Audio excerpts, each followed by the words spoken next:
Abusiamu wakwa Amra KOFI TV so ha Accra Circuit Court na me bon kai se ene dwada na ene dwo na ye maame Patricia Siedu Odro Reverend Doctor dodo na me boy idea obeka no na hotedin na Agradaa den na Agradaa sisi a oye Reverend Minister na mami abepie e court na subo anakwadu a ye de abo no se advert bi ode to ni TV so no enya advert a etwa yi enu achi nso no wasan de na abba adwempo adada nkrofo na sorema agiska yesusu se kwan ofa so Jesus ka no enye kwan pantie nam so amanipa nso de na bepie mu ewo circuit court a na asem ho enene ya bepie na yanyinchie mu no ene oba court na entie ne se ya granting ni bail na nso ka se bail na ya ma na okofie no nka onkofie because the second case na no so court 10 na watwe dano ya woda obepie mu ne ma ifie da sign de ne bae no no egu so ekonkon ho no 24th this month na we wa bepie mu court intenam so ama ya granting the bail mum senka o freedom na so still sa case no egu so pending no sa freedom no oniba yani ama brako ampofo a no na court nkomo hema nsema fa court ho ne ekoso ho nchechemu bia no ana ya na ekoba ne sen a yetoche no yene no entwetwe nkomo na yemisa se ne sen ne siye na enkrubo no kra sen ene koe but ebra me fra mabra ko aba no kai se True Green Foods TGF Foods se minka se se ne aduane a yedi no asai ya di nuro gugu nuane so ama na asai ne ade ba omo de no omo twiti ahwe ne kama yi starch ne bibia afi mu ntino se mpo ye tua wo aduane bia esan yare a True Green Foods se omo nuane no emfa ho tua ye tua udi a hwe enyo sanso na tata cent se bomode ane send diska ebra Ghana wabra wo mu nje charges bia sanso no rate no eda fom boko wiye no efi ho a se wo US abrochimwe mu a omo chiche ska wo se wo refer obi ama na be download tap send no obenya ehun ska sanso na wo ni de dikan a wo download no ubo KOFI TV ehim as promo code a obenya $10 e dia wasa stream wo European countries ni nyina obetimi asend diska fi ho aba omo nye wo hwe na diaspora insurance se anunsi achiba mapa a ebeboa ahwe efie aye bibia edubra ahihia ba omre no diaspora insurance ewom se omo ama no ne de na nso no oman bia so no omo ye adwuma wo ho a bomode ane from ombeso wasene na omatimi ama bibia akoso kama eho ema asem na menua yenko ne amabra kwampofo endwetwe nkomo Minianum, some of us transfer from Dimupa. Na yare who will be a number to any idea so, a mere yano, one person will be a, and now best with the Dimkakra. Nani and Nimuda, ya diabetes, diabetes, cancer, high blood pressure, cholesterol, and Nika Samroswo, the Kakamino. Say it to me, a friend, you need to say Banku, Fufuo, Dokuno, and Pessi, and the Kakamon. It's in Asia Pa, and Koma, True Green Foods. Yawado, Makobo, Green Health Pharmacy, and a functional medicine center home. So what did ni beer carbohydrates no low yeah very healthy na there the biokran say what diabetes you uni bio udia uni problem me musa chire if you say udi True Green Foods for me no experience ma pom di na sipi me sugar na ehuri koso tenten na I told you ma medi fufu benku dokuno tuzafi eba eni amala omunuane na meka se wo kan enche Dosi mixed fry, Alka mixed fry, Fufu mixed fry, Yummy mixed fry, Kajma porridge, Alta oat, Better oat, Clean oat, and the baking mixed fry. True Green Foods in Sweden. Start to send me anymore. O kanswa, Sima naben. Abusafonti ya judge ba kope. Enye judge wo court dan mu. Me pacho mumi emfa ye share no so. Me kan judge na me kan KOFI TV judge, me kan social media judge, me kan your honor. Memphis and cry, Your Highness, Your Honor, Your Lordship, Her Ladyship. Yeah, mamma, you knew about your dofo. I'm a braconpofo. Ama, Mwakwa KOFI TV. Major Seminia. BBF court on the yes, I am honey a cover before fry yet. And my pataba court and assign Cordian is here or court dining. Okay, Madam say, and this is the third appearance. I'm a party BP mu court na court a granting a bill. on the grounds say Justice Samuel Akwa Eche say Omani Biola what say court no prosecution assign court 10 no Friday no and then on 6 different charges. Na court na say NS Omani bill kra court 9 esan say court 10 de no on beba back to court 24 for nintino bibi anyway besi Omani bill kra wontimi enkofi nti definitely na say Omani bill bills court no so sign ka say prosecution na kire say o interfere with investigation, which means say omuhwehwe mu a omo ye no maame no de ne hu rere mu kakra court na kire say as at now no prosecution intimate chira de kode poti amaame ne ye kire say o interfere with investigation into no court na ejina so amane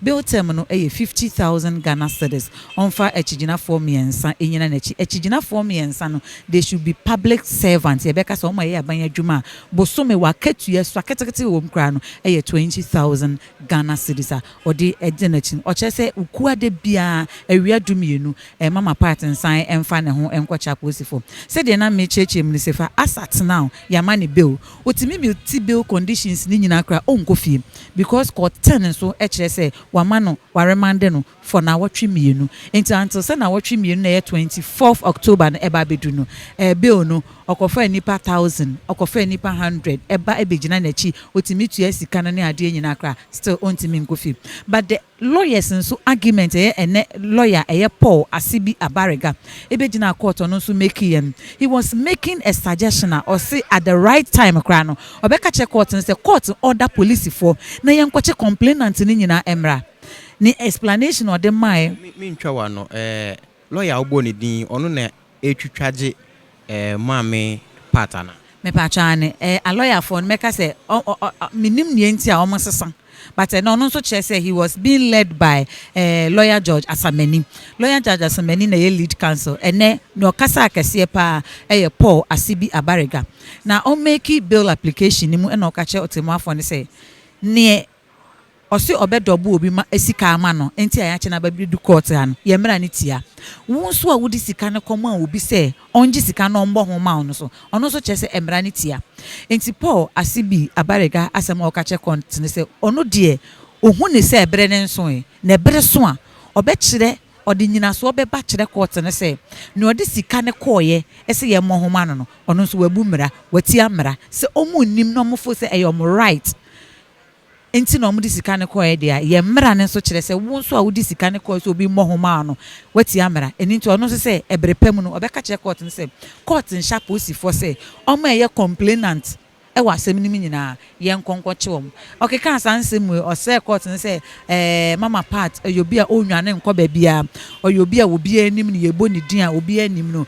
oye nyame dwuma a obi anim no na busuafo afe no na ema afe no na nanfofo afe no owo nkrofo competent a ye beka se bere so se nka court ne ema ne bill a obetimi ama ne bill osisika ye involved nyina 2000 plus wo court 9 case mu nti on de no 2000 plus Ghana cedis nti enheda enye case bia sa hunu bia said the ensamchofo kano said the prosecution no kano no san nti nka court no ema ne bill eno na court ne gina so a court ama ne bill a ya ma ne bill no all right na so said the medi kan ye no ya dia ontimi mpie but then I observe something ebra mama party gina daka mi na menua meka se na wosu na usu a no kre na eyare ho ene no nhye ne glasses no ene no onye makeup uhu say ene nose mask black na ne hye no kra no na still you could see say na usu no atwe aba fam kakra no ogina dakanim wo ha no de ne nsa akata nanim say menim say bia na cars na sisi ache bia na ebi reflection eto nani a but uhu say maame no wate me down opie ya na otonyom kra na uhu say ne na no de tonyom no na nisuo kakra ewuma ye beka say obi a su ama supo ehini no enti in all no ene court 9 there wamane bill say wamane bill kra ontimi nkofi because court 10 and so there no and they are remanding until 24th enti menua obisa ya na esi ene no kwaduboni no den no bekan kwaduboni no na ye prosecutor DSP Sylvester Sare ono ekache court ne say maye mane bill osi na edikan omatro letter e de akoma today TV management ne say footages video evidence na see ya sorry dem wo ne nkrofo kan ne nam social media so nyina anka Omunfa original copy, the Becca's original copy no enfamra. Up to now. Say farmer because ma mene ma kwan so mu release timi release na to so mienu DSP Sylvester Sare ka che court na say invite management na nkasa kra say mra na ne ntena se na ye ntoto ma no eno so so ma because ma mene nka so mra o se ewo mu se ma me no ewo custody na so interference enhwehwemu ye ase o si kwan kakra because of akosia say mra o se ma mene ntime ma me de men kasa o ofre kwadwo se wo mra nti o se ewo mu se o custody nanso interference ne dawson eni nti e na o sere se ebe ye yanka yen remande no na to aso nye nhwehwemu said the last time no kan say enipa be 30 na wo ho a kro omano asem o se nipa ne dawson and the more ankrofo ba na kro no asem nti na nko no sere court ne se court ne remande but ene court gina so e say da bi obema bi a ene court no amabeo baby a ugina na we show me say oh yeah judge ntino yentimi mo we an show sa but minim say o waso pa o waso a enye say waso mienu nko an sisi we ba o waso a wo baby a bail terms no watimi a meeting menua meka say sesi aye de ne ko o meeting amfaso obi ani so when meeting amfaso obi ani so enti menyi ni so be ha ne ho kra say o committee bail term no menyi ni so be ha ne ho say o fa phone afra busiafo momra ne ma me bail o de enipa miensa ne ba begina wachi ne ekọ check wo madwapade na se omo 50,000 na wo account mu kra emfaso obi amaso because o meet bail conditions na untimi nko fie still because of court 10 case ntimi nua meka say there's no need kra so be ha na ho say o press obi meet bail conditions na say o meet bail conditions ti da ben ye hwenim say be san be pie court se se ameno ka say the 24th circuit court 10 there na yebeko we or the call November nti me check it I think say the right date no me check it na me there I think say November 1st and I say November 10th because the yama ni bill e wa haninti na yama a longer date san nti November 10th be san yaba hano de KOFI TV so but ene no ye di ma part ho nkomo but me gidi say ukọ court nkomo TV se sia o YouTube na ko subscribe ya ebeboa sanso na ubenya nchechemu efa court processes kwan ya obefa so wo asem a se obetimi de akopi mu court na mpo se uhie nimdie bi efa se asem we asem we nya asem ni nyina no wo court nkomo TV a ewo YouTube se sia na subscribe na umia notification bell no so a next time bia no oye content oye videos a chrechere eniemu mu efa court niemu ho a megidi se ebeboa pa because I know the nimdifo a onwo court mu nimde kwan a obefa so de onsem aba court niema bia nsese wo ye ne ade ne nyina no obehwe no de abro KOFI TV so ye mame Patricia Asiedu Odro Reverend Doctor na nasem ene de aba no na me sure wo say 24th ye besan aba na court 10 de no so no ye de ho ensusan so nyina abeto anim KOFI TV so say YouTube na hwe me ana mamo akwa aba na master so na ndi kan a hwe me ana subscribe ya mame sanso na say KOFI Radio ewo YouTube so subscribe sa na mi notification bell no so sa no bibia na ye video na ye de beto ho na anye live abenya prompt na wetimi abenya bia hwe Facebook and TikTok ni Instagram ba bia de ho nyina no wetimi afollow amaye me di usi ha na me da wase se onya abre na ohwe me na NS Adofo aka the Black Panther and me cameraman me sound man oye me bibia na obo adwuma sa no enti ye do si ha. At Diaspora Insurance, we understand the importance of dignified send-offs within Ghanaian culture and traditions. We also understand that you want to avoid the double trauma of your family grieving and not having the financial support to cover funeral expenses when you're not around. With our Diaspora Funeral Cash Plan, you can now cover yourself or your family in Ghana or abroad. With no medicals required, we'll accept you if you are under 75 years. Visit our website today or call us to complete a simple form in under 5 minutes. With Diaspora Insurance, your peace of mind is guaranteed. By this time, USA, why? Oh, hello. My name is Scarlet Boss. The only boss. Wait, one is people. When you see me like that, it's all about good news. Why? Because Tap Send is making life so easy and convenient for everybody. So, are you ready for the good news? Hello, come and tell us. Okay, thank you. So, Send brings to you the double referral bonus, which runs from now to the end of October. Now, all you need to do is to tell your friends, your family, your loved ones who live in the USA to use your referral code when sending money with Send. And they get an instant $10 free. Wait, and you that they are using your referral code, you are going to get double your referral bonus. Initially, if you're in the Europe, you're supposed to get €5 for your referral bonus, but now it's a double promotion, so you're going to get €10 instantly. In Canada, it's also double, so that means 10 Canadian dollars. And if you're in the UK, as usual, you're supposed to get £5 for your referral bonus, but now it's double. So you're going to get £10 just for you.